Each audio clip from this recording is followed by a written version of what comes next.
മാതാപിതാക്കൾക്ക് മക്കളോടുള്ള ബാധ്യതകൾ എന്നതുമായി ബന്ധപ്പെട്ടാണ് ആൺകുട്ടികളോടും പെൺകുട്ടികളോടും നാം പ്രത്യേകം ശ്രദ്ധിക്കേണ്ട ചില കാര്യങ്ങളാണ് കഴിഞ്ഞ 1-2 ഖുതുബകളിലായി നമ്മൾ കേട്ടത്. ഇന്ന് ആ മക്കൾക്ക് തിരിച്ച് മാതാപിതാക്കളോടുള്ള കടമകളും കടപ്പാടുകളും എന്ത് എന്നതിനെ സംബന്ധിച്ച് അല്പം ചില കാര്യങ്ങളാണ് പറയണമെന്ന് ആഗ്രഹിക്കുന്നത്.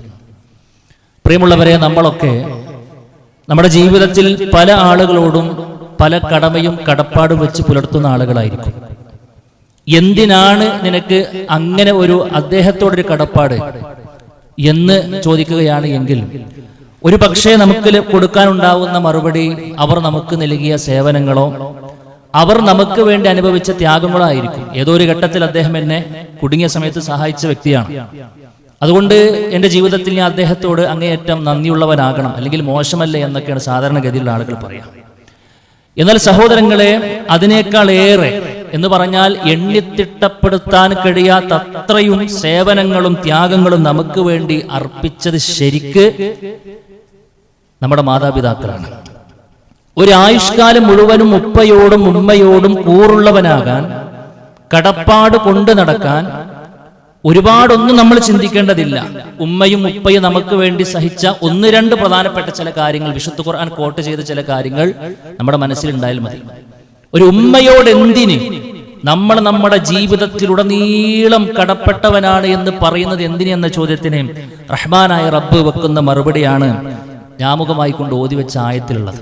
ഉമ്മാനോടുള്ള കടപ്പാടിന്റെ കാരണം പ്രിയമുള്ളവർ മറ്റൊന്നുമല്ല, ആ ഗർഭകാലഘട്ടത്തിലെ പ്രയാസങ്ങളും നമ്മളെ ഈ ഭൂമി ലോകത്തേക്ക് അങ്ങോട്ട് പിറവിയെടുക്കാൻ വേണ്ടി അവർ സഹിച്ച പ്രസവ വേദനയുമാണ്.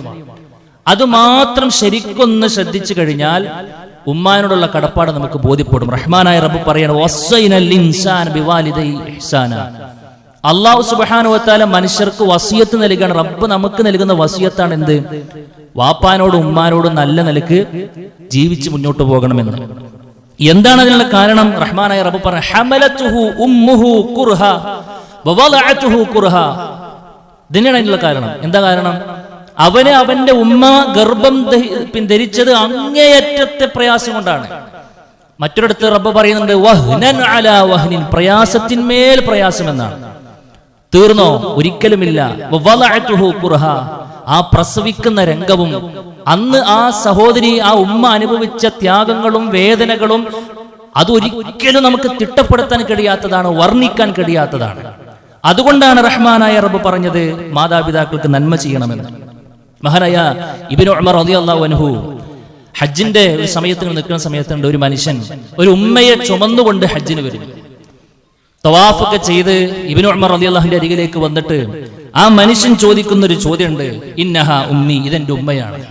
അചറാനി ഖദ് വഫൈതുഹാ ഹഖ്ഖഹാ യാ ഇബ്നു ഉമർ, ഇബ്നു ഉമറേ, എന്റെ ഉമ്മാക്ക് കൊടുക്കേണ്ട ഹക്കുകൾ ദാ നീ കണ്ടില്ലേ. തവാഫ് ഒറ്റക്ക് ചെയ്യാന്ന് പറഞ്ഞാൽ അല്പം പ്രയാസമായിരിക്കും. ഇത് തോളിൽ പിന്നെ വഹിച്ചിട്ടാണ്, ഉമ്മാനെ തോളിൽ വഹിച്ചിട്ടാണ് യമനിൽ നിന്ന് മറ്റു വരുന്ന അത്രയും ദൂരം തോളിൽ വഹിച്ചു. പിന്നെ തവാഫ് ചെയ്യുന്നു. ഇതിനപ്പുറത്തേക്കുള്ള കാര്യങ്ങളൊക്കെ അദ്ദേഹം തോളിൽ വഹിച്ചുകൊണ്ടാണ് ചെയ്യുന്നത്. ഇത്ര വലിയ പ്രയാസം, ത്യാഗം ഉമ്മാക്ക് വേണ്ടി സഹിച്ചിട്ട് അദ്ദേഹം ഇബ്നു ഉമർ റളിയല്ലാഹുവിനോട് ചോദിക്കുന്ന ചോദ്യമാണ്, ഞാൻ എൻ്റെ ഉമ്മാക്ക് കൊടുക്കേണ്ട ഹക്ക് പൂർത്തിയാക്കിയിട്ടുണ്ടോ? ഇബ്നു ഉമർ റളിയല്ലാഹു അതിന് കൊടുത്ത മറുപടി എന്താണെന്നറിയോ? വല്ലാഹി, അല്ലാഹുവാണ് സത്യം, മഹ്മാ ഫഅൽത ബിഹാ, നീ ആ നിന്റെ ഉമ്മാക്ക് വേണ്ടി എന്ത് ചെയ്താലും ഫലയഅദില ദാലിക തൽഖതൻ വാഹിദതൻ തൽഖതഹാ ഫീക സാഅതു വിലാദതിഹാ, നിന്റെ ഉമ്മ നിനക്ക് ജന്മം നൽകുന്ന സമയത്ത് ആ ഉമ്മ പുറപ്പെടുവിച്ച ഒരു നിശ്വാസത്തിന് പോലും ഇതൊന്നും പകരമാവുകയില്ല എന്ന വല്ലാത്തൊരു പാഠമാണ് പ്രിയമുള്ളവരെ അവിടുന്ന് കൊടുക്കുന്നത്. നോക്കൂ നിങ്ങൾ, നമുക്ക് ഗർഭം ധരിച്ച് നമ്മളെ പ്രസവിക്കുന്ന സമയത്ത് ആ ഉമ്മ പുറപ്പെടുവിച്ചൊരു നിശ്വാസത്തിന് പോലും പകരമാവുകയില്ല. ആയുഷ്കാലം മുഴുവൻ നാം എന്ത് സേവനങ്ങൾ ചെയ്താൽ എന്നാണ് നമ്മുടെ മുൻഗാമികൾ നമ്മളെ പഠിപ്പിക്കുന്നത്. ഉപ്പയോ ഒരു ആയുഷ്കാലം മുഴുവനും നമ്മളാക്കാൻ വേണ്ടി, അല്ലേ? ഒരു 10-25 കൊല്ലം എന്ന് പറഞ്ഞ സുഹൃത്തുക്കൾ എത്രയായി? അള്ളാഹു നമുക്ക് കണക്കാക്കിയ ആയുസിന്റെ 1/3 മക്കൾക്ക് വേണ്ടിയിട്ട്. തീർന്നോ? ഏറ്റവും ചുരുങ്ങിയതാ പറയുന്നത്.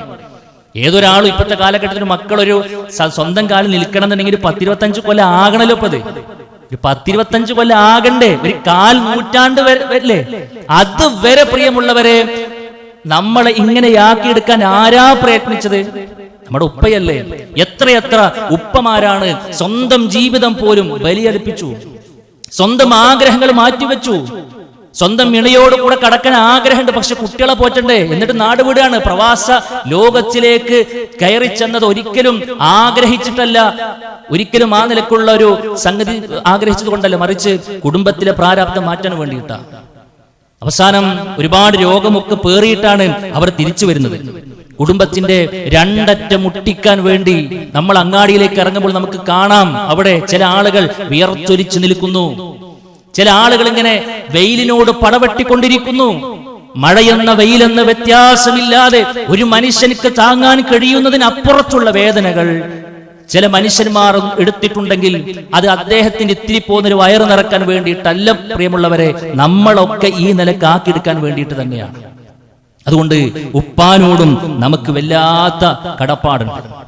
ഉപ്പയോടും ഉപ്പാന്റെയും ഉമ്മാന്റെയും നിലവിലെ സ്ഥിതി ഒരൽപ്പം സൗന്ദര്യം കുറഞ്ഞിട്ടുണ്ടാവും അല്ലേ, ചിലപ്പോ പല്ല് കൊഴിഞ്ഞിട്ടുണ്ടാകും, നഖം ചുളിഞ്ഞിട്ടുണ്ടാവും, തൊലി ചുളിഞ്ഞിട്ടുണ്ടാവും, നേരെ നടക്കാൻ കഴിയാത്ത അവസ്ഥയുണ്ടാകും. പല മക്കൾക്കും നഊദു ബില്ലാഹ് ഇതെന്റെ ഉപ്പയാണെന്നും ഉമ്മയാണെന്നും ഫ്രണ്ട്സിനോട് പറയാൻ പോലും വല്ലാത്തൊരു എടങ്ങറാണ് അല്ലേ. കാരണം നിന്നെ ഇങ്ങനെയാക്കാൻ ആ ഉമ്മ സഹിച്ച ആ ഉമ്മയുടെ ചോരയും നീരും വറ്റിയിട്ടുണ്ടെങ്കിൽ അതിന്റെ കാരണക്കാരൻ നീയാണ് സഹോദര എന്ന് നമ്മൾ മനസ്സിലാക്കണം. അതുകൊണ്ട് പ്രിയമുള്ളവരെ, അല്ലാഹു സുബ്ഹാനഹു വ തആല ഉപ്പയോടും ഉമ്മയോടുമുള്ള കടമകളും കടപ്പാടുകളും വാതോരാതെ വിശദീകരിക്കുന്നുണ്ട്. വിശുദ്ധ ഖുർആനിൽ ഒരുപാട് ഇടങ്ങളിൽ പറയുന്നുണ്ട്. എത്രത്തോളം എന്ന് പറഞ്ഞാൽ നമുക്ക് നമ്മുടെ റബ്ബിനോട് എത്രയാണ് ബാധ്യത. ഈ ജീവൻ നൽകിയതിന്, നമ്മളെ പരിപാലിച്ചു കൊണ്ടിരിക്കുന്നതിന്, റഹ്മാനായ റബ്ബിന് കൊടുക്കേണ്ട ഹക്കുകൾ എത്രയാണ്. റബ്ബിന് കൊടുക്കേണ്ട ഹക്കുകൾ പറഞ്ഞ കൂട്ടത്തിലാണ് മാതാപിതാക്കളുടെ വിഷയം ചേർത്തി പറയുന്നത്. ഒറ്റ പോയിന്റ് മതി വിഷയത്തിന്റെ ഗൗരവം മനസ്സിലാക്കാൻ. നമ്മിൽ നിന്നും അള്ളാഹ്ക്ക് കിട്ടേണ്ട ഹക്ക് പഠിപ്പിച്ച ഉടനെ പിന്നെ നമ്മിൽ നിന്നും മനുഷ്യർക്ക് കൊടുക്കേണ്ട ഹക്കിൽ ഏറ്റവും ഒന്നാം സ്ഥാനം കൊടുത്തത് മാതാപിതാക്കളുടെ വിഷയമാണ്. നോക്കൂ നിങ്ങൾ, വഖലാ റബ്ബുക അല്ലാ തഅ്ബുദു ഇല്ലാ ഇയ്യാഹ് വബിൽ വാലിദൈനി ഇഹ്സാനാ. അല്ലാഹു വിധിച്ചു, ഇനി ഇതിനാ മാറൂല എന്നാണ്. എന്താ വിധിച്ചത്? അല്ലാ തഅ്ബുദു ഇല്ലാ ഇയ്യാഹ്, നിങ്ങൾ അവനെ മാത്രമേ ആരാധിക്കാൻ പാടുള്ളൂ എന്ന് പറഞ്ഞു കഴിഞ്ഞാല് നമ്മൾ കൊടുക്കേണ്ട ഏറ്റവും വലിയ കടമ എന്താ? അള്ളാഹുവിനെ മാത്രം ആരാധിക്കണം. തൗഹീദ് പറഞ്ഞിട്ട് പിന്നെ പറയുന്ന വിഷയമാണ് വബിൽ വാലിദൈനി ഇഹ്സാനാ, മാതാപിതാക്കൾക്ക് നിങ്ങൾ നന്മകൾ ചെയ്യണമെന്നാണ്. എന്തേ കാരണം? നേരത്തെ ഞാൻ സൂചിപ്പിച്ചു, ആ ഗർഭകാലവും അതേപോലെ നമുക്ക് വേണ്ടി അവർ അനുഭവിച്ച ഒരുപാട് പ്രയാസങ്ങളാണ്. മഹാനായ നബി കരീം സ്വല്ലല്ലാഹു അലൈഹി വസല്ലമയുടെ ഒരു മനുഷ്യൻ വന്നുകൊണ്ട് ചോദിച്ചു, എന്താ അയ്യുൽ അഅ്മാലി അഹബ്ബു ഇലല്ലാഹ്, റസൂലേ അല്ലാഹുവിന് ഏറ്റവും ഇഷ്ടമുള്ള കർമ്മം ഏതാ? റസൂൽ കരീം സ്വല്ലല്ലാഹു അലൈഹി വസല്ലമയുടെ ഒന്നാമത്തെ മറുപടി അസ്സലാത്തു അലാ വഖ്തിഹാ, സഹോദര നീ നമസ്കാരം വളരെ കൃത്യമായി കൊണ്ട് നിർവഹിക്കലാണ്, അത് അല്ലാഹുവിനുള്ള ഹക്കാണ്. പിന്നെ ഉടനെ തന്നെ പറഞ്ഞു, പിന്നെ ഏതാണ്? ഉടനെ തന്നെ പറഞ്ഞു സുമ്മ ബിർറുൽ വാലിദൈൻ, സുമ്മ ബിർറുൽ വാലിദൈൻ, ഉപ്പയുണ്ടോ നിനക്ക്, ഉമ്മയുണ്ടോ നിനക്ക്, അവർക്ക് പുണ്യം ചെയ്ത ആളാണ്. നിസ്കാരം കഴിഞ്ഞ ഉടനെ തന്നെ ഈ വിഷയമാണ് സുഹൃത്തുക്കളെ അള്ളാഹുവിന്റെ റസൂൽ സ്വല്ലല്ലാഹു അലൈഹി വസല്ലമയും പഠിപ്പിച്ചിട്ടുള്ളത്. ഇതൊരുപാട് കാണാൻ കഴിയും, എല്ലാം ഇവിടെ പറയാനുള്ള സമയമല്ല. ഒറ്റ കാര്യം ചുരുക്കത്തിൽ പറയുന്നു, അള്ളാന്റെ തൃപ്തി വേണോ? റസൂൽ കരീം സ്വല്ലല്ലാഹു അലൈഹി വസല്ലം പറഞ്ഞു, റിളല്ലാഹ് ഫീ റിളൽ വാലിദൈൻ, എനിക്കും നിങ്ങൾക്കും അല്ലാഹ് തൃപ്തിപ്പെടുമോ ഇല്ലയോ എന്ന് ദുനിയാവിൽ വെച്ച് തന്നെ സഹോദര ഒരു മാനദണ്ഡം, ഏറ്റവും വലിയ മാനദണ്ഡം. നമ്മളെ കുറിച്ച് നമ്മുടെ ഉപ്പാക്ക് തൃപ്തിയുണ്ടോ? നമ്മുടെ വിഷയത്തിൽ ഉമ്മാക്ക് തൃപ്തിയുണ്ടോ? ആലോചിച്ചാൽ മതി. ഉമ്മ എനിക്ക് എന്ത് മാർക്ക് നൽകും, ഉപ്പ എനിക്ക് എന്ത് മാർക്ക് നൽകും, അത് കൂട്ടി വായിച്ച് തന്നെയാണ് അള്ളാഹുവിന്റെ ഈ മാർക്ക് എന്നാണ്. റിളല്ലാഹു ഫീ റിളൽ വാലിദൈൻ വസുഖ്തുല്ലാഹ് ഫീ സുഖ്തിൽ വാലിദൈൻ. അതുകൊണ്ട് പ്രിയമുള്ളവരെ, ചില കാര്യങ്ങൾ നമ്മൾ ശ്രദ്ധിക്കണം. ആ മാതാപിതാക്കൾക്ക് നന്മ ചെയ്യണമെന്ന് വാദോരാതെ വിശുദ്ധ ഖുർആനും പ്രവാചകന്റെ ഹദീസും പറയുമ്പോൾ അതെങ്ങനെ, എന്തൊക്കെയാണ് അതിന് വഴികൾ? കുറച്ച് കാര്യങ്ങൾ ശ്രദ്ധിച്ചാൽ മതി. വളരെ പ്രധാനപ്പെട്ട ചില കാര്യങ്ങൾ വേഗത്തിൽ പറഞ്ഞു പോകാൻ ആഗ്രഹിക്കണം. ഒന്നെന്താണെന്നറിയോ പ്രിയമുള്ളവരെ, നമ്മുടെ വാപ്പാനോടും ഉമ്മാനോടും നമ്മൾ കൊടുക്കേണ്ട കടമയും കടപ്പാടുകളിലും നമ്മൾ ഒന്നാമതായി കൊണ്ട് ശ്രദ്ധിക്കേണ്ടത്, പണ്ഡിതന്മാർ പറഞ്ഞു, മാന്യമായി കൊണ്ട് പെരുമാറാന്നുള്ളതാണ്.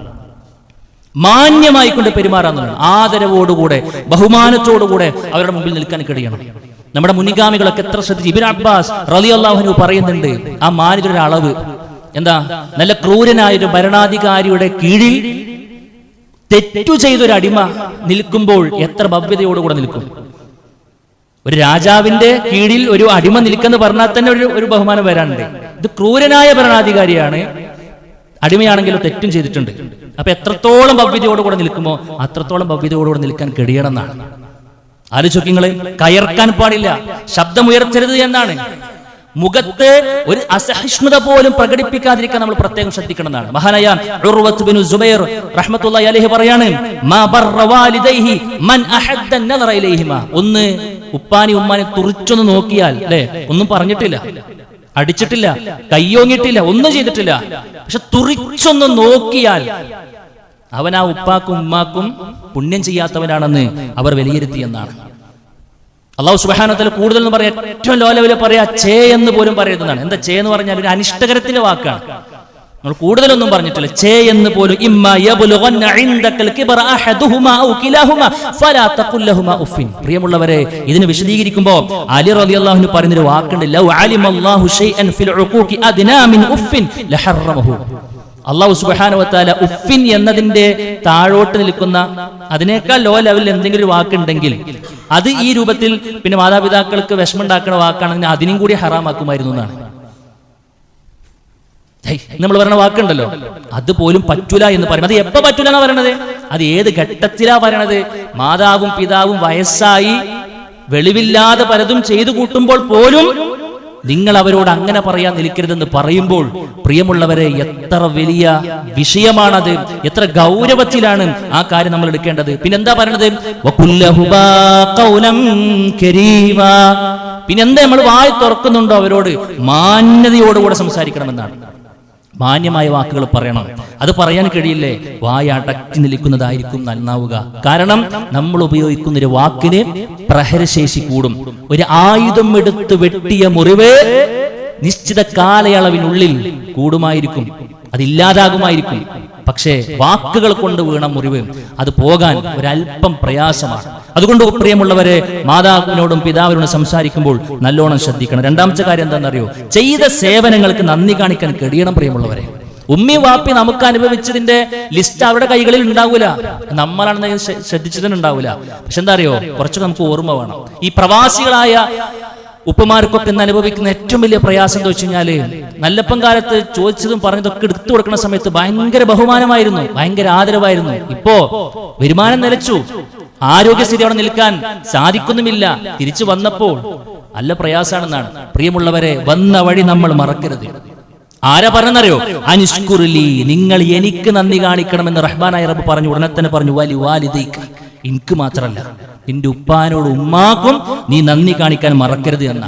എന്നിട്ട് അത് ആ ആയത്തിന് അവസാനിക്ക് റബ്ബ് പറഞ്ഞ കാര്യം ഇലയ്യൽ മസീർ, ഇലയ്യൽ മസീർ, എന്നിലേക്കാണ് തിരിച്ചു വരാനുള്ളതെന്ന് ആലോചിച്ചെന്നാണ്. ഈ ആയത്തിന് വിശദീകരിക്കുമ്പോൾ പണ്ഡിതന്മാർ പറയും, ഫമൻ ശക്കറല്ലാഹ് വലം യശ്കുർ വാലിദൈ, അല്ലാഹ്ക്ക് നന്ദി കാണിച്ചു, ഉമ്മാക്കും വാപ്പാക്കും നന്ദി കാണിച്ചിട്ടില്ലെങ്കിൽ ലം യുഖ്ബൽ മിൻഹു, അവരിൽ നിന്നും ആ സൽക്കർമ്മം അല്ലാഹ് സ്വീകരിക്കൂല എന്നാണ്. സൽക്കർമ്മങ്ങളുടെ സ്വീകാര്യത പോലും മാതാപിതാക്കൾക്ക് നാം നിർവഹിക്കുന്ന നന്ദിന്മേൽ കെട്ടിപ്പിണഞ്ഞ് കിടക്കുന്നു എന്ന് പറയുമ്പോൾ, പ്രിയമുള്ളവരെ, ആ മാതാവും പിതാവും വെട്ടിത്തെളിച്ച വഴിയിലൂടെ വന്ന വഴിയെ മറക്കാതിരിക്കാൻ നമ്മൾ പ്രത്യേകം ശ്രദ്ധിക്കുക. മൂന്നാമത്തത് അനുസരിക്കുക എന്നുള്ളതാണ്. അനുസരിക്കുക, പരമാവധി അവരുടെ ആവശ്യങ്ങൾ നേരത്തെ കേട്ട ഉടനെ തന്നെ നിർവഹിച്ചു കൊടുക്കാൻ കഴിയണം. എത്രത്തോളം ശ്രദ്ധിച്ചു എന്നറിയോ? മഹാനായ ഹൈവത്ത് ബിൻ ശുറൈഹ് റഹ്മത്തുള്ളാഹി അലൈഹി, അദ്ദേഹം വലിയൊരു പണ്ഡിതനാണ്. അദ്ദേഹം ദർസ് എടുത്തുകൊണ്ടിരിക്കുകയാണ്, കിതാബ് വായിച്ചുകൊണ്ടിരിക്കുന്ന സമയത്താണ്, ഉമ്മാക്ക് ഇപ്പൊ അതിന്റെ ഗൗരവം എന്നറിയില്ല, ഉമ്മ വന്നിട്ട് കോഴിക്ക് തീറ്റ കൊടുക്കാൻ വേണ്ടി പറയണം, മോനെ ഈ ആ കോഴിക്ക് കുറച്ച് തീറ്റ കൊടുത്താന്നാണ്. കോഴിക്ക് തീറ്റ കൊടുക്കുന്നതിനേക്കാൾ വലിയ കൂലിട്ടുന്ന കാര്യമല്ലേ നാലാൾക്ക് ഇൽമ പഠിപ്പിച്ചു കൊടുക്കാന്നുള്ളത്. അദ്ദേഹം നമുക്ക് കാണാൻ കഴിക്കാൻ, ഉമ്മ പറഞ്ഞ കാര്യം അനുസരിക്കാൻ വേണ്ടിയിട്ട് കിതാബടെ പൂട്ടിച്ചിട്ട് ഇറങ്ങിപ്പോയിട്ട് കോഴിക്ക് തീറ്റ കൊടുത്തിട്ട് വന്ന ദർസ് തുടങ്ങിയതാണ്. ആലോചിച്ച് നോക്കണം നമ്മളെ, അല്ലേ? നമ്മളൊക്കെ പറയുന്ന വാക്കുകൾ, പ്രിയമുള്ളവരെ, എത്ര വലുതാണ്. നമ്മൾ വളരെ പ്രധാനപ്പെട്ട ഒരു കാര്യം ചെയ്യുമ്പോൾ ഉമ്മന്ന് വന്ന് പറയുമ്പോഴേക്കും നമ്മൾ എന്ത് പറഞ്ഞുകൊണ്ടിരിക്കുന്നു നമ്മൾ നല്ലോണം ആലോചിക്കണം. നാലാമത്തെ കാര്യം, കണ്ടറിഞ്ഞ് നിർവഹിക്കുക എന്നുള്ളതാണ്. ചിലതൊന്നും ഒരു പറയില്ല, എന്റെ കുട്ടിക്കത് പ്രയാസാകോ, എൻ്റെ പൈസ ഉണ്ടാകുമോ എന്നൊക്കെ വിചാരിച്ച് പലതും പറയില്ല. പക്ഷെ നമ്മൾ പരമാവധി, നമുക്ക് ഉള്ളൊന്നറിയില്ല, എന്നാലുണ്ടല്ലോ ഉമ്മാന്റെ വാപ്പാന്റെ ഇഷ്ടങ്ങൾ, ഇപ്പൊ ഉമ്മ എന്തൊക്കെ ഇഷ്ടപ്പെടുന്നുണ്ടാകുക നമുക്ക് ഏകദേശം അറിയാലോ. അങ്ങനെ നമ്മൾ ചിന്തിച്ച് പറയാതെ തന്നെ ഇഷ്ടങ്ങളും ആവശ്യങ്ങളും മനസ്സിലാക്കി നിർവഹിച്ചു കൊടുക്കുക എന്നുള്ളതാണ് ഏറ്റവും വലിയ ബുദ്ധി. അതേപോലെ തന്നെ പ്രിയമുള്ളവരെ, പലപ്പോഴും ഉമ്മമാർ, വാപ്പമാര് പിന്നെയും പറയും, ഉമ്മമാർ രോഗവിവരം പറയില്ല. രോഗവിവരം അങ്ങനെ പറഞ്ഞോളന്നുണ്ടാവില്ല. ഒല ആ റൂമിൽ ആ ഷെൽഫൊക്കെ തുറന്നു നോക്കി ചിലപ്പോൾ പാരസിറ്റമോളിന്റെ എണ്ണം ചിലപ്പോൾ കൂടിയിട്ടുണ്ടാവും. അത് നമ്മളോട് പറയാനുള്ള മടി കൊണ്ടാണ്. ആ വേദനകൾ ഇങ്ങനെ പെയിൻ കില്ലറിലൂടെ ഇങ്ങനെ പോവുകയാണ്. അതിന് വിട്ടുകൊടുക്കരുത്. നമ്മൾ പരമാവധി ചെയ്തു കൊടുക്കാൻ നമുക്ക് കഴിയണം, അല്ലേ? പരമാവധി അവരെ ബഹുമാനിക്കാനും കണ്ടറിഞ്ഞ് കാര്യങ്ങൾ നിർവഹിക്കാനും. മഹാനായ സൈനുൽ ആബിദീൻ റഹ്മത്തുള്ളാഹി അലൈഹി, അദ്ദേഹം ഉമ്മയും വാപ്പയും ഒരുമിച്ച് ഭക്ഷണം കഴിക്കുന്ന സമയത്ത് അദ്ദേഹം ആദ്യം ഭക്ഷണം എടുക്കൂല എന്നുള്ളതാണ്. കാരണം എന്താ? ഈ വാപ്പി ഇമ്മി ഉദ്ദേശിച്ചൊരു പീസെങ്ങനെ ഞാൻ എടുത്താലോ എന്നാണ്. അതുപോലും ഒരു അനുസരണക്കേടായി കണ്ടറിയുന്ന വിഷയത്തിൽ അവരൊക്കെ അത്രയേറെ സഞ്ചരിച്ചു എന്ന് നമുക്ക് കാണാൻ കഴിയും. സേവനം ചെയ്യാന്നുള്ളതാണ്. പ്രിയമുള്ളവരെ, ഹോസ്പിറ്റലായിരിക്കും നമ്മൾ, ഇപ്പൊ ഒരു പക്ഷേ ഓപ്പറേഷനോ അല്ലെങ്കിൽ വേറെ എന്തെങ്കിലും കാര്യത്തിലൊക്കെ ആ നിലക്ക് കുറച്ചധികം പ്രയാസപ്പെടും. നിങ്ങൾ വെറുതെ ആലോചിച്ച് നോക്കിയൊക്കെ അള്ളാഹുവിന്റെ റസൂൽ സ്വല്ലല്ലാഹു അലൈഹി വസല്ലമ ഒരു സാധാരണ ഒരു വിശ്വാസിന്റെ എന്തെങ്കിലും ഒരു ആവശ്യ നിർവഹണത്തിന് വേണ്ടി നാം സമയം ചെലവഴിക്കുന്നതിനെ കുറിച്ച് പ്രവാചകൻ എന്താ പറഞ്ഞത്? മദീനത്തെ പള്ളിയിൽ ഇഴ്തികാഫ്, അത്രയും സമയം മദീനത്തെ പള്ളിയിൽ ഇഴ്തികാഫ് ഇരിക്കുന്നതിനേക്കാൾ ഫള് എന്ന് പറയുമ്പോൾ നമ്മളെ പെറ്റ ഉമ്മാക്ക് വേണ്ടിയും പോറ്റ വാപ്പാക്ക് വേണ്ടിയിട്ടും നമ്മൾ കൊടുക്കുന്ന സമയത്തിന് എത്രയായിരിക്കും നമുക്ക് തിരിച്ചു കിട്ടുക?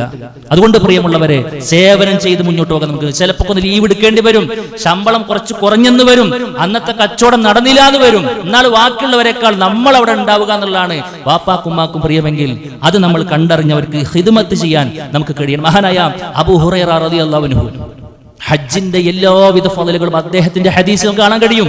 പക്ഷെ അദ്ദേഹം ഹജ്ജ് ചെയ്തപ്പോഴാണ് അറിയുന്നത്, അദ്ദേഹം ഹജ്ജ് ചെയ്തത് ഉമ്മ മരിച്ചതിന് ശേഷമാണ്. ഉമ്മ മരിച്ചതിന് ശേഷമാണ് അദ്ദേഹത്തിന് ഹജ്ജ് ചെയ്യാൻ കഴിഞ്ഞിട്ടുള്ളത്. കാരണം എന്താ? ഉമ്മാക്ക് ഖിദ്മത്ത് ചെയ്ത് അവർ കൂടിയതാണെന്നുള്ള ഫളൽ അറിയാഞ്ഞിട്ടൊന്നല്ല പ്രിയമുള്ളവരെ. അവർക്ക് ജീവിതത്തിൽ അവർ അതിനൊക്കെ കൊടുത്ത ഒരു മുൻഗണന നമ്മൾ വളരെ ഗൗരവത്തിൽ കാണണം. പാല് കൊണ്ടുപോവാന്ന് പറഞ്ഞു എന്നാണ് ഒരു മനുഷ്യനോട്. പാല് കൊണ്ടുവരാൻ വേണ്ടി ഉമ്മ പറഞ്ഞു. പാലുമായി കൊണ്ട് എത്തിയപ്പോഴേക്കും ഉമ്മ ഉറക്കത്തിൽപ്പെട്ടു. അവിടെ വാതിലവിടെ നിന്നു എന്നാണ്, തിരിച്ചുപോയില്ല എന്നാണ്. എന്താ അവിടെ തന്നെ നിന്നത്? ഉമ്മ ഉറങ്ങി. ഇനി ഉറക്കത്തിനിടയിൽ വിളിക്കാന്നുള്ള ഉമ്മാക്ക് ഒരു ബുദ്ധിമുട്ടാകുമല്ലോ. നിന്ന് തിരിച്ചു പോകാത്ത, ഇനി തിരിച്ചു പോയിപ്പോ ഉമ്മ ഉണർന്നു കഴിഞ്ഞാൽ നിന്നെ കണ്ടില്ലേ ബേജാറാകും എന്നുള്ളതാണ്. അങ്ങനെ സുബഹി വരെ അവിടെ നിന്നു എന്നാണ്. സേവന വഴികളിലെ മുൻഗാമികൾ ഉമ്മാക്കും ഉപ്പാക്കും ചെയ്തു കൊടുത്ത സേവനങ്ങൾ പ്രിയമുള്ളവരെ പറയാനുള്ള യോഗ്യത പോലെ നമുക്കൊക്കെ ഉണ്ടോ? നല്ലോണം ആലോചിക്കണം. പരമാവധി സന്തോഷിപ്പിക്കാൻ നമുക്ക് കഴിയണം. ഉമ്മാക്കും വാപ്പാക്കേ അതിനിങ്ങനെ കൈകളിൽ ആയിരക്കണക്കിന് ഉൾപ്പെടെ കെട്ടുകൾ കൊണ്ടു കൊടുക്കണം എന്നൊന്നുമില്ല. ഉമ്മയും വാപ്പി അതൊന്നുമല്ല നമ്മൾ ആഗ്രഹിക്കുന്നത്. നമ്മുടെ സാന്നിധ്യമാണ്, നമ്മുടെ സംസാരമാണ്, നമ്മുടെ കളി തമാശകളാണ് അവർക്ക് ആഗ്രഹം. അവരുടെ നീറുന്ന പ്രശ്നങ്ങളെ കണ്ടറിഞ്ഞ് അതൊന്നുമില്ലാട്ടോ എന്ന് പറഞ്ഞു കൊടുക്കലാണ്. അവരെ ആ ചുളുങ്ങിയ ആ കൈത്തണ്ടയിൽ ഒന്ന് തടവി കൊടുക്കലാണ് അവർ ആഗ്രഹിക്കുന്നത്. നമ്മുടെ സാന്നിധ്യമാണ് പ്രിയമുള്ളവരെ അവർക്കെല്ലാവർക്കും ഇഷ്ടം. അതുകൊണ്ട് എന്റെ ഉമ്മയും ഉപ്പയും എന്താഗ്രഹിക്കുന്നു, എന്താണ് അവരുടെ ഇഷ്ടമെന്ന് മനസ്സിലാക്കി അവരെ സന്തോഷിപ്പിക്കാൻ കഴിയണമെന്നാണ്. ജിഹാദിന് വേണ്ടി ഇറങ്ങി പുറപ്പെട്ട സ്വഹാബിയോട് റസൂൽ കരീം സ്വല്ലല്ലാഹു അലൈഹി വസല്ലം പറയാണ്, നീ ഇങ്ങോട്ട് വരുന്ന സമയത്ത് വാപ്പി ഉമ്മി എന്താ ചെയ്തിരുന്നത്? അവർക്ക് ഭയങ്കര വിഷമായിരുന്നു. ഇനിന്റെ കുട്ടിനെ കാണാൻ കഴിയില്ലല്ലോ എന്നുള്ള വിഷയത്തിൽ അവർ കരഞ്ഞുകൊണ്ടിരിക്കുകയാണെന്നാണ്. ഇത് തിരിച്ചു പോയിക്കൊന്ന പറഞ്ഞു. ഈ തിരിച്ചു പോയിട്ട് ഇതുവരെ നിന്റെ വിഷയത്തിൽ കരഞ്ഞിരുന്ന ഉമ്മാനി വാപ്പാനി നീ ചിരിപ്പിക്ക്, നീ സന്തോഷിപ്പിക്ക്. ആ സന്തോഷിപ്പിക്കുന്നതാണ് ഈ സമയത്ത് നിനക്ക് ചെയ്യാൻ കഴിയുന്ന ഏറ്റവും വലിയ ജിഹാദ് എന്ന് റസൂൽ കരീം സ്വല്ലല്ലാഹു അലൈഹി വസല്ലം പറഞ്ഞിട്ടുണ്ടെങ്കിൽ പ്രിയമുള്ളവരെ, എത്ര സമയം നമ്മൾ അതിനു വേണ്ടി മാറ്റി വെക്കുന്നുണ്ടെന്ന് ആലോചിച്ച് നോക്കണം. നമ്മളിങ്ങനെ ഓടുകയാണ്, രാവിലെയും വൈകുന്നേരം ഓടും. ഉമ്മാനത്തെ നമ്മൾ പോയോ അല്ലേ? ചിലപ്പോൾ അനിയന്റെ വീട്ടിലായിരിക്കും, ഏട്ടന്റെ വീട്ടിലായിരിക്കും. നമ്മൾ ഉമ്മാനോട് കണ്ടോ? നമ്മൾ ഉമ്മയോട് സംസാരിച്ചോ? നമ്മുടെ ഷെഡ്യൂളിൽ ആഴ്ചയിൽ ഒരു ദിവസമെങ്കിലും ഒരു അല്പസമയം ഉമ്മാക്ക് വാപ്പാക്ക് നമ്മൾ നീക്കി വെച്ചിട്ടുണ്ടോ? പ്രിയമുള്ളവരെ നല്ലോണം ആലോചിക്കണം. മറ്റൊന്ന് എന്താണെന്നറിയോ? മറ്റൊന്ന് കൂടിയാലോചനയാണ് പ്രിയമുള്ളവരെ. കൂടിയാലോചന നമ്മൾ എത്ര വലുതായാലും ഉമ്മാക്കും വാപ്പാക്കും ചിലപ്പോൾ നമ്മുടെ കച്ചവടത്തിന്റെ ABCD ഒന്നും അറിഞ്ഞോളന്നുണ്ടാവില്ല. നമ്മൾ അവിടെ ഇത് തുടങ്ങിയത് ഇവിടെ തുടങ്ങിയത് അവർക്ക് അതിനെ കുറിച്ച് ഒന്നും അറിയില്ലായിരിക്കാം, നിരക്ഷരരായിരിക്കും. പക്ഷേ നമ്മളൊരു സംരംഭം തുടങ്ങിയത് നാട്ടുകാരുടെ വായിൽ നിന്നാകരുത് നമ്മുടെ വാപ്പിമി കേൾക്കുക. എന്റെ കുട്ടി ഇത് തുടങ്ങിയാലോ, ഇന്നത് മേടിച്ചാലോ, ഇജൊന്നും അറിഞ്ഞില്ലേ എന്ന് ചോദിക്കുമ്പോൾ ആ നഗരമധ്യത്തിലെ കൂട്ടുകാരനിടയിൽ നിന്നും ആ ഉപ്പ് അനുഭവിക്കുന്ന ഒരു അപമാനഭാരമുണ്ട്. അതിന് പോലും മഹ്ശറയിൽ പ്രിയമുള്ളവരെ നമ്മൾ ഉത്തരം കൊടുക്കേണ്ടി വരും. അതുകൊണ്ട് എന്തുണ്ടെങ്കിലും ഒന്ന് പറഞ്ഞുകൊണ്ട് തുടങ്ങാന്നുള്ളതാണ്. എന്തിനാ അറിയങ്ങള്? ഒന്നുമല്ല പ്രിയമുള്ളവർ, ഒന്നും കൂടി കിട്ടാനല്ല. ആ സമയത്തുള്ള ആ ഉമ്മാന്റെ വാക്കുന്ന വാപ്പാന്റെ വാക്കുന്ന കിട്ടുന്ന ഒരു പ്രാർത്ഥന ഉണ്ട്, അത് മതിയാകും നമുക്ക്. ആ പറച്ചിലിൽ പോലും ഒരു ബറക്കത്തുണ്ട് എന്നുള്ളതാണ്. അതുകൊണ്ട് നമ്മൾ ആ കാര്യം ശ്രദ്ധിക്കണം. എട്ടാമത്തെ കാര്യം, അവർക്ക് വേണ്ടി ആത്മാർത്ഥമായി കൊണ്ട് പ്രാർത്ഥിക്കുന്നത്. റബ്ബ് പഠിപ്പിച്ചു പ്രാർത്ഥന, റബ്ബ് പഠിപ്പിച്ചു റബ്ബിർഹംഹുമാ കമാ റബ്ബയാനി സഗീറ. ഒന്ന് ശരിക്കും തലനാരിഴ കീറിട്ട് ആ പ്രാർത്ഥനകൾ ചിന്തിച്ചു. റബ്ബിർഹംഹുമാ, പടച്ചോനെ ഈ അവനോട് കരുണ കാണിക്കണം.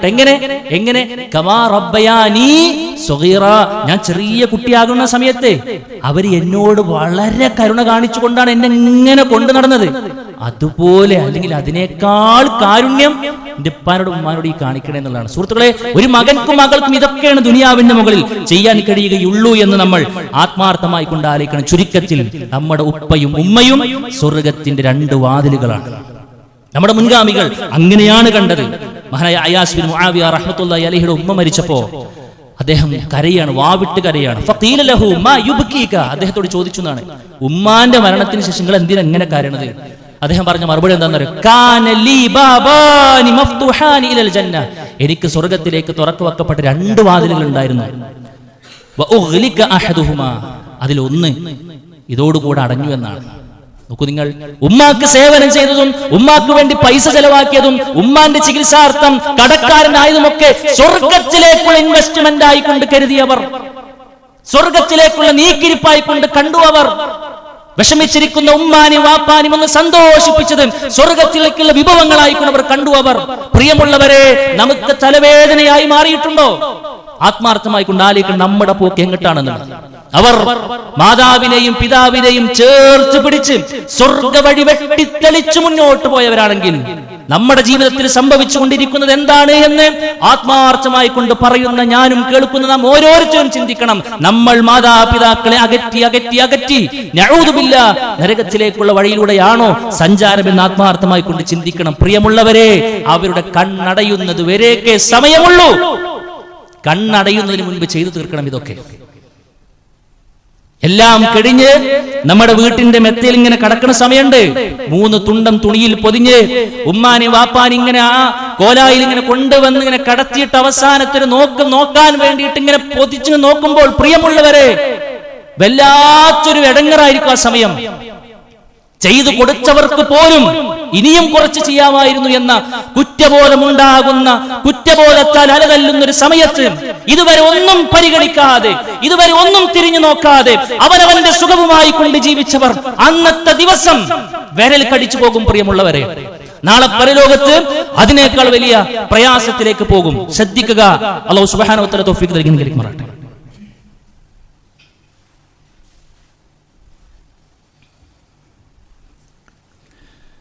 അൽഹംദുലില്ലാഹി വഹദ വസ്സലാത്തു വസ്സലാമു അലാ മൻ ലാ നബിയ ബഅദ.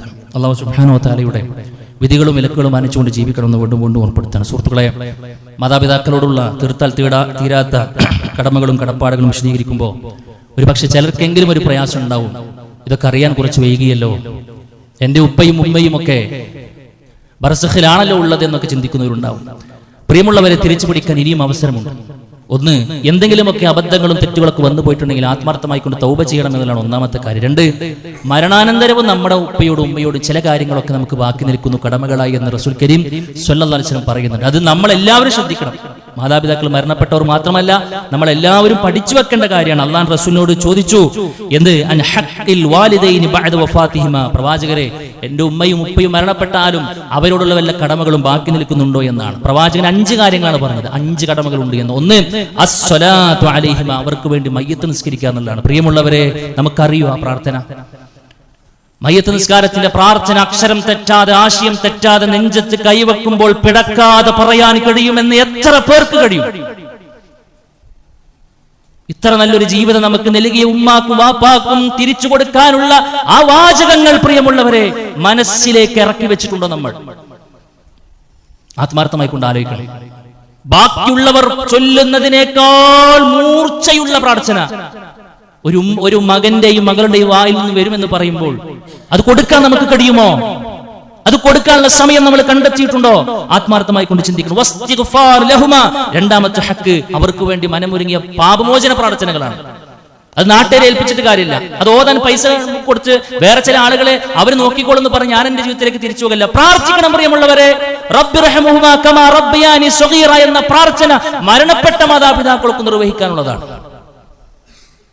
അല്ലാഹുവേ, എന്റെ ഉമ്മാക്കും ഉപ്പാക്കും നീ പുറത്തു കൊടുക്കണേ റബ്ബേ എന്ന് പ്രാർത്ഥിക്കാൻ കഴിയണം. മഹാനായ നബി കരീം സ്വല്ലല്ലാഹു അലൈഹി വസല്ലം കെഞ്ചി ചോദിച്ചു നബി അല്ലാഹുവിനോട്, എന്റെ ഉപ്പാക്കും ഉമ്മാക്കും വേണ്ടി പ്രാർത്ഥിക്കാൻ പറ്റൂല എന്നാണ്. മുശ്രിക്കുകളായതുകൊണ്ട് ഓപ്ഷൻ ഇല്ല. പക്ഷെ നമ്മൾ അങ്ങനെയല്ല. നമ്മുടെ ഉമ്മമാർക്ക് വേണ്ടി ആത്മാർത്ഥമായി കൊണ്ട് പ്രാർത്ഥിക്കാൻ നമുക്ക് കഴിയണം. 3ാമത്തെ കാര്യം, വൻഫാദു അഹദിഹിമാ മിൻ ബഅദിഹിമാ, അവരുടെ മരണത്തിന് ശേഷം അവരെന്തെങ്കിലും ഒക്കെ കരാറുകൾ, വസിയത്തുകൾ നമുക്ക് നൽകിയിട്ടുണ്ടെങ്കിൽ അത് പൂർത്തിയാക്കുക എന്നുള്ളതും അവരോട് നമ്മൾ കാണിക്കേണ്ട കാര്യമാണ്. അതുകൊണ്ട് അവരുടെ കടമിടപാടുകൾ കാര്യങ്ങളൊക്കെ ഉണ്ടെങ്കിൽ, അവരുടെ സ്വത്തുണ്ടെങ്കിൽ അത് കൊടുത്തിട്ടേ ബാക്കി ഓഹരി വെക്കാൻ പോലും പറ്റുകയുള്ളൂ എന്നാണ് ഇസ്ലാമിക നിർദ്ദേശം. കരാറുകൾ പൂർത്തിയാക്കാൻ നമുക്ക് കഴിയണം. നാലാമത്തെ കാര്യം ഇക്റാമു സദീഖിഹിമ. ഉപ്പാന്റെയും ഉമ്മാന്റെയും ഫ്രണ്ട്സ് ഉണ്ടാവും, കൂട്ടുകാരികളുണ്ടാവും. അവരെ ഉമ്മാനെ കാണുന്നത് പോലെ ഉപ്പാനെ കാണുന്നത് പോലെയുള്ള ബഹുമാന ആദരവും കൊടുക്കുക എന്നുള്ളതാണ്. ഇബ്നു ഉമർ റളിയല്ലാഹു അൻഹു ഒട്ടകപ്പുറത്ത് യാത്ര ചെയ്യുമ്പോൾ അങ്ങ് അകലെ നിന്നും ഒരു വൃദ്ധനായ മനുഷ്യൻ വരുന്നത് കാണുമ്പോൾ അദ്ദേഹം ആദരവോടുകൂടെ ഒട്ടകത്തിന് താഴെ ഇറങ്ങുകയാണ്. ആ ചൂട് സഹിക്കാൻ വയ്യാതെ ചുറ്റിയ ആ തലപ്പാവെടുത്ത് അദ്ദേഹത്തിന്റെ തലയിൽ വെച്ചുകൊടുത്ത് ആ ഒട്ടകപ്പുറത്തിലേക്ക് ആനയിക്കുകയാണ്. കൂടെ നിന്ന ആളുകൾക്ക് വല്ലാത്ത അത്ഭുതം. അതൊരു അഅറാബിയല്ലേ ഇബ്നു ഉമർ, എന്തെങ്കിലുമൊക്കെ 1-2 റിയാൽ കൊടുത്തൊരു പോകുമല്ലോ, എന്തിനാണ് ഇത്രയേറെ ബഹുമാനം? അത് കേവലം അഅറാബിയല്ല, എന്റെ ഉപ്പയുടെ ചങ്ങാതിയാണ് അല്ലേ. റസൂൽ കരീം സ്വല്ലല്ലാഹു അലൈഹി വസല്ലം പറയും ഞാൻ കേട്ടിട്ടുണ്ട് എന്നാണ്. അതുകൊണ്ട് പ്രിയമുള്ളവരെ, നമ്മുടെ ഉപ്പയുടെ ചങ്ങാതിമാരെ ഉപ്പയുടെ സ്ഥാനം കൊടുക്കാൻ ജീവിത സമയത്തും അല്ലാത്ത സമയത്തും നമുക്ക് കഴിയണം എന്നതാണ് സൂചിപ്പിക്കുവാനുള്ള 5ാമത്തെ കാര്യം. വസിലത്തു റഹ്മില്ലതി ലാ തുസലു ഇല്ലാ ബിഹിമ. അവർ മുഖേന മാത്രം ചേരുന്ന ബന്ധങ്ങൾ ഉണ്ടാവും. അത് അവരുടെ മരണത്തിന് ശേഷവും ആ ബന്ധം നമ്മൾ കൊണ്ടു നടക്കുക എന്നുള്ളത് ഖബറിലേക്ക് ഇറക്കി വെച്ച് ഉമ്മാനോടും ഉപ്പാനോടും നാം കാണിക്കുന്ന കടമയുടെ ഭാഗമാണ്. ഉപ്പ വഴിക്കുള്ള ഉമ്മ വഴിക്കുള്ള കുടുംബ ബന്ധത്തെ നിസാര കാരണങ്ങളുടെ പേര് പറഞ്ഞ് ഇങ്ങനെ ഒഴിവാക്കുന്ന അപ്പുറത്ത് അത് ചേർത്ത് പിടിക്കാൻ കഴിയണം. ഇതൊന്നും ആളുകൾക്ക് അറിയാത്ത പ്രശ്നമുണ്ട് സുഹൃത്തുക്കളെ. നിസാരമായ കാരണങ്ങളുടെ പേര് പറഞ്ഞ് ഉപ്പാന്റെ സ്വത്ത് ഓരച്ചിരിക്കുന്നതിൽ ഞങ്ങൾ തിരിഞ്ഞു നോക്കാം. അല്ല, അത് കിട്ടാതിരിക്കെ ചെയ്തോട്ടെ. അവർ ചെയ്യുന്ന അനീതികൾക്ക് അവർ മറുപടി പറയട്ടെ. ഞാൻ ഇതൊക്കെ കൊണ്ട് നടക്കുന്ന എനിക്ക് എന്റെ ഉമ്മാനോട് ഇനിയും ബാധ്യതയുണ്ട് എന്ന് കേട്ടതിന്റെ അടിസ്ഥാനത്തിലാണ്. അതുകൊണ്ട് പ്രിയമുള്ളവരെ, മരിച്ചാലും പിരിയാത്ത ബന്ധമാണ് ഉമ്മയും ഉപ്പയും. അത് ആ നിലക്ക് തന്നെ കൊണ്ടു നടക്കാൻ നമുക്ക് കഴിയണമെന്നുള്ളതാണ് സൂചിപ്പിക്കുന്നത്. ഇസ്ലാം ഇത് വളരെ ഗൗരവത്തിൽ പറയുന്ന ഒരു കാരണം കൂടിയുണ്ട്. അൽ ജസാഉ മിൻ ജിൻസിൽ അമൽ എന്നാണ്. ഇപ്പൊ നമ്മൾ എത്രത്തോളം നമ്മുടെ ഉപ്പാന്റെ ഉമ്മാന്റെ വിഷയത്തിൽ നമ്മൾ ജാഗരൂകരാണോ, അവർക്ക് കൊടുക്കേണ്ട കടമകളും കടപ്പാടുകൾ എത്രത്തോളം നമ്മൾ കൊടുക്കുന്നുണ്ടോ, അതായിരിക്കും നമുക്കും ലഭിക്കുക. വിതച്ചതേ കൊയ്യൂ എന്ന് പറയാറുണ്ടല്ലോ, അത് ഇസ്ലാമിന്റെ തത്വമാണ്. അത് ഇസ്ലാമിന്റെ തത്വമാണ്. നമ്മളെ ഖബറിലേക്ക് ഇറക്കി വെക്കുമ്പോൾ നമുക്ക് വേണ്ടി എന്തെങ്കിലുമൊക്കെ അവിടെ എത്തണമെന്ന് നമ്മൾ ആഗ്രഹിക്കുന്നുണ്ടെങ്കിൽ നമ്മുടെ മക്കൾ കാണണം നമ്മൾ നമ്മുടെ മാതാവിനെയും പിതാവിനെയും ബഹുമാനിക്കുന്നത്. നമ്മുടെ മക്കൾ കാണണം നമ്മുടെ മാതാപിതാക്കളെയും അനുസരിക്കുന്നത്, അവർക്ക് ഖിദ്മത്ത് ചെയ്യുന്നത്, അവരുടെ വിഷയം വലിയ സംഭവമായി കൊണ്ടു നടക്കുന്നവർക്ക് വേണ്ടി പ്രാർത്ഥിക്കുന്നത്, അവരെ ഈ നിലക്കുള്ള കടമകളും കടപ്പാടുകളും ചെയ്തു കൊടുക്കുന്നതിൽ എന്റെ ഉപ്പ എന്റെ ഉമ്മ 1ാം സ്ഥാനത്താണ് എന്ന് നമ്മുടെ മക്കൾക്ക് തോന്നുന്നുവോ, അതാണ് പള്ളിക്കത്തൊരു ഖുത്ബ കേൾക്കുന്നതിനേക്കാൾ ഉസ്താദിന്റെ ഉത്ബോധനം കിട്ടുന്നതിനേക്കാൾ വലിയ പവർഫുൾ നമ്മൾ മനസ്സിലാക്കുക. അതുകൊണ്ട് പ്രിയമുള്ളവരെ, ആ നിലക്ക് നമ്മൾ കൊണ്ടു നടന്നു കഴിഞ്ഞാൽ ഇൻഷാ അല്ലാഹ് ഇഹലോകത്തെയും ഒരു ബർക്കത്താണ്, നാളെ പരലോകത്തിനുള്ള സ്വർഗ്ഗവാതിൽ അവരാണെന്ന് മനസ്സിലാക്കി പരമാവധി ചെയ്യാൻ കഴിയുന്നൊക്കെ ചെയ്തു കൊടുക്കുക. അബദ്ധങ്ങൾ ഉണ്ടാവും, സ്വാഭാവികമാണ്. അറിഞ്ഞതും ചിലപ്പോൾ എന്തെങ്കിലുമൊക്കെ അശ്രദ്ധ കൊണ്ടൊക്കെ തെറ്റിപ്പോകും. നമ്മുടെ അശ്രദ്ധകളൊക്കെ ഉമ്മാക്കും വാപ്പാക്കൊക്കെ അറിയാം. എന്നാലും പ്രിയമുള്ളവരെ, മനഃപൂർവ്വമായി കൊണ്ടൊന്നും ചെയ്യാതിരിക്കാൻ നമ്മൾ പ്രത്യേകം ശ്രദ്ധിക്കുക. ആരുടെയൊക്കെയോ സ്വാധീന വലയത്തിൽപ്പെട്ട് നമ്മൾ എന്തെങ്കിലുമൊക്കെ മാറ്റി സഞ്ചരിച്ചിട്ടുണ്ടെങ്കിൽ തിരിഞ്ഞു നടന്നേ പറ്റൂ എന്നുള്ളതാണ് സൂചിപ്പിക്കുവാനുള്ളത്. റഹ്മാനായ റബ്ബ് തൗഫീഖ് നൽകി അനുഗ്രഹിക്കുമാറാകട്ടെ. അല്ലാഹുവേ, അറിഞ്ഞും അറിയാതെയും വന്നുപോയിട്ട് ചെറുതും വലുതുമായ മുഴുവൻ തെറ്റുകളും കുറ്റങ്ങളും വിട്ടുപുറത്ത് മാപ്പാക്കി തരണമേ റഹ്മാനെ. അല്ലാഹുവേ, ഞങ്ങൾക്ക് മരണപ്പെട്ടു പോയിട്ട് ഞങ്ങളുടെ മാതാപിതാക്കൾ, കൂട്ടുകുടുംബക്കാർ, ആദർശ ബന്ധുക്കൾ എല്ലാവരുടെയും ഖബറുകളും വിശാലമാക്കി കൊടുക്കണമേ റഹ്മാനെ. അല്ലാഹുവേ, രോഗം കൊണ്ടും സാമ്പത്തിക പ്രയാസങ്ങളെ കൊണ്ടും ഒക്കെ വീർപ്പുമുട്ടുന്ന ഒരുപാട് ആളുകളുണ്ട്. അല്ലാഹുവിനോട് എല്ലാവിധ പ്രയാസവും ദൂരീകരിക്കണമേ റഹ്മാനെ. അല്ലാഹുവേ, ലോകത്തിന്റെ അഷ്ടദിക്കുകളിൽ പ്രയാസം അനുഭവിക്കുന്ന വിശ്വാസികൾ അവർക്ക് രക്ഷയും സമാധാനവും നൽകി അനുഗ്രഹിക്കണം റഹ്മാനെ. اللهم اغفر للمؤمنين والمؤمنات والمسلمين والمسلمات والأحياء منهم والأموات إنك مجيب الدعوات يا قاضي الحاجات.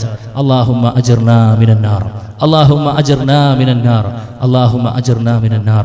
ربنا تقبل منا إنك أنت السميع العليم وتب علينا إنك أنت التواب الرحيم. آمين آمين برحمتك يا أرحم الراحمين.